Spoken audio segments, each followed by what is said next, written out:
about soft calling just a little bit. Now, you've heard me say in years past on other videos that soft calling will kill you a lot more turkeys than loud calling, and that's really true. I mean, and I think other turkey hunters will tell you that, that's hunted them for any amount of time. Maybe you've heard it on other videos. Maybe even on here on YouTube, on other channels, you've heard that statement. And believe it, because that is true. Soft calling is going to kill you a lot more turkeys. Now, there's a time and a place for loud calling. I'm not saying that. Now, there's a place and a time for, you know, that loud yelps and the cuts and that box call and glass call and or whatever you like to use to locate that gobbler.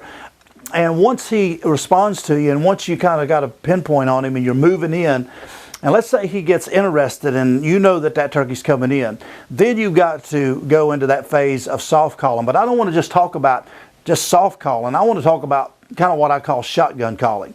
Now, I don't know if that's a real term or not. You know, it's just what I've called it over the years. Shotgun calling, in my opinion, is when you have your, you know, hand on that shotgun, just like this, and you're looking down that barrel of that shotgun, and you can't move. You can't be moving your hands like this. You can't be throwing that sound, you know, moving your hands to that mouth call. You've got to be down on that gun because that turkey's just right over the ridge, or maybe you can actually see him out there strutting, and you got to have that. You got to have that gun pointed and your head down, looking down that barrel, and so this, and you still got to call him in and work him in. So this is what I call shotgun calling. This is when that turkey gets up there almost to killing if I have a gobbler, it hangs up. Now, a lot of times that's what will happen. You know, you'll hear him out here 150, 200 yards, and he'll gobble at you, and then all of a sudden, you know he's coming in, and he's up there at 75, 80 yards, and he's just over the hill, or maybe he's just around the bend of the logging road, or maybe he's just in the corner of the field, and you're just back this, you know, this far, and he's almost there. You just ain't got him quite in the shotgun range. What I like to do is a lot of times I'll switch calls on him. Now, there's a reason why we have more than one mouth call. You need more than one mouth call. You need different cuts, and you need you know, different frequencies, and that's why we have more than one. And you know, in my turkey vest, I have you know, all 6 calls that Spring Fever offers, including my own. I have them all in my vest because there are certain days when I need one more than I do the other. Because you don't know what they're going to gobble at on a particular day. But what I'll do is if I get a gobbler located, let's say I have my old slide 2.5, you know, because that's really what I like. And let's say I'm out there and I get this gobbler responding, and he's responding. I've yelped to him, I've cut to him, he's responding, he's come in, and I know that he's on his way, right? If he hears that hen with this call,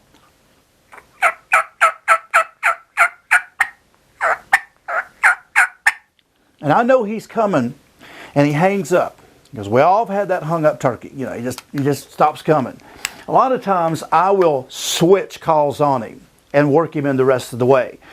And the reason I do that is, one, I want to try to find a call that is really good at super soft calling, because just some cuts are better at it than others. For me personally, I just like just a double reed call with no cut at all. But you remember years ago we had the old raspy hen from H&S that killed boatloads of turkeys.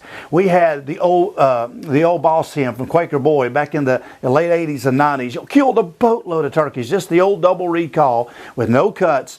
And for me, it seems like I can get better sounds out of that double call with no cuts when I'm shotgun calling. And a lot of times it will coax that gobbler. If he hears a different sound and hears a different hen up there, he thinks there's more than one, and sometimes that just brings him on in. You know, a few years ago in Virginia, me and my buddy Tristan and Jacob, we worked this turkey for 4 hours. The turkey you're seeing in these clips now. We worked this turkey for 4 hours. And that's exactly what I had to do to him. He hung up so many times, and we had to move, and I think we moved 7 or 8 times. And he just kept gobbling, kept gobbling. Everything I throw at him, he would gobble. But right there toward the last, when he would just hang up at 45, 50 yards, and I just couldn't see him over that hill. I could hear him spitting and drumming. I could hear all of this. I reached down in my pocket, and I pulled a double, just an old double call out, and I switched sounds. And after 4 hours, that's all it took for that turkey to break. He heard that different sound, and he come on in, and I was able to kill him. So I believe switching sounds does help on hung up turkeys a lot. So I do that for that reason. But I also want to find a call that is really good at them shotgun sounds, all right? And here's some of the sounds that you want to really practice in the off season, like right now. Now again, I'm not a great caller. You know that. Listen, I've had people write in the videos and comment section say this guy's not a great caller. He just knows how to hunt turkeys, and he knows how to move on turkeys. And that may be true. I don't know. I don't think I'm a world-class caller by any means. There's people on videos on YouTube that's 10 times better than I am, but I can kill turkeys, and I think I'm good enough, that I can get turkeys in.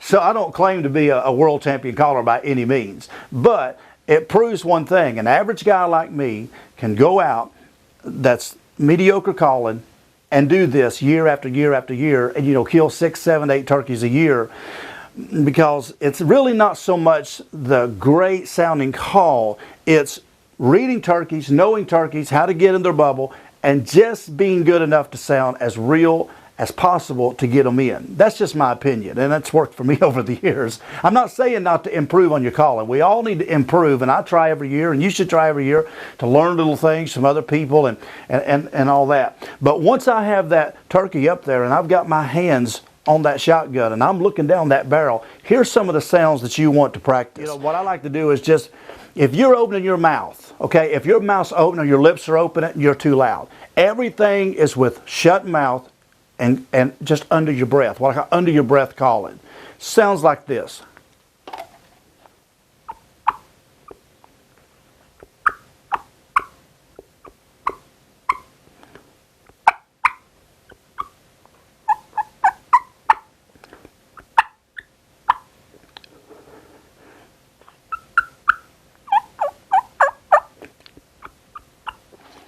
You notice I'm not even moving my mouth. It's just everything's under your breath. When you purr, learn to purr by gurgling instead of rolling your lips. Just go, oh, that purr in the back of your throat. And when you start doing that clucks and purrs, just some little bitty sounds like that, boy, sometimes that's all it takes. And all the time you got your gun up just like this, all right? Now, you may see that turkey out there. You may see him out there strutting while you're doing this. But you're just watching him.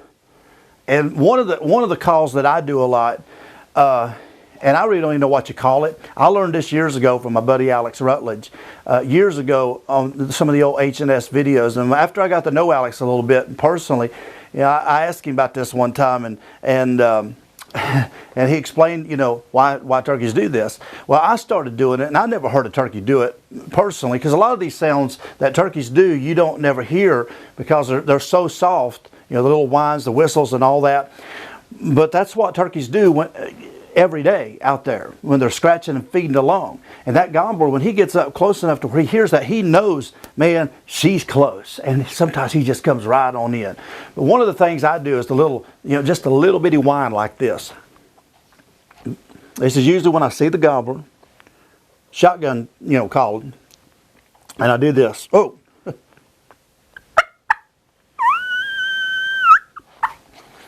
I don't know what that is, and I've done that. I've had turkeys at 40 yards and just be too brushy.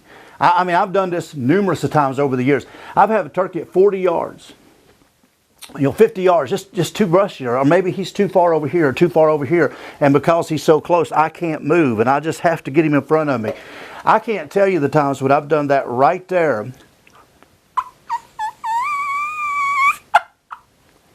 And his head just totally turned blood red, and he just comes all the way. And I've actually got him from 40 yards all the way into a little bit too close, at 13, 15 yards, and just come right in. And so little bitty things like that you need to practice right now. Just a little bitty clucks under your breath.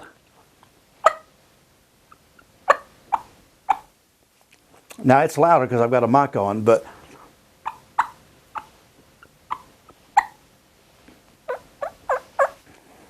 yelp under your breath.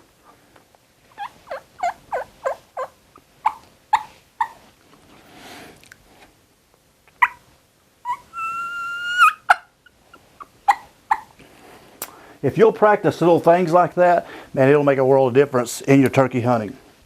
So while it's cold outside and in the off season, start practicing that really under your breath soft calling, and it will make a difference this turkey season. Buy you a bunch of mouth calls. You know, I have my Signature Series 2.5, but also get you a ghost cut, get you a bat wing cut, get you a cutter.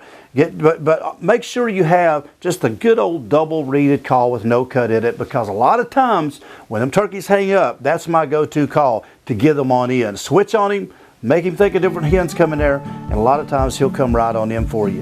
And it will make a difference on your turkey hunt. Make sure to take a moment, subscribe to this channel. Just hit that subscribe button. I'd really appreciate it. Also go over to springfevercustomcalls.com, where you can pick up my Matt Dell Signature Series 2.5 old slide mouth call and my box call. Pick up all the other great calls. They've got an assortment of mouth calls there. Also pick up your Dell Outdoors t-shirt and support the channel here. You can buy the Fever Custom Calls. Check out SOSO Outdoors and help them guys out. Also join their YouTube page, subscribe to their page too. I'll put the link in the description. Also Spring Fever Custom Calls YouTube page. Check out my website, DellOutdoors.com, and we'd really appreciate it if you just check out all the links below. Join me on Facebook and Instagram, and until the next video, we will see you with a little bit more turkey talking in just a few days.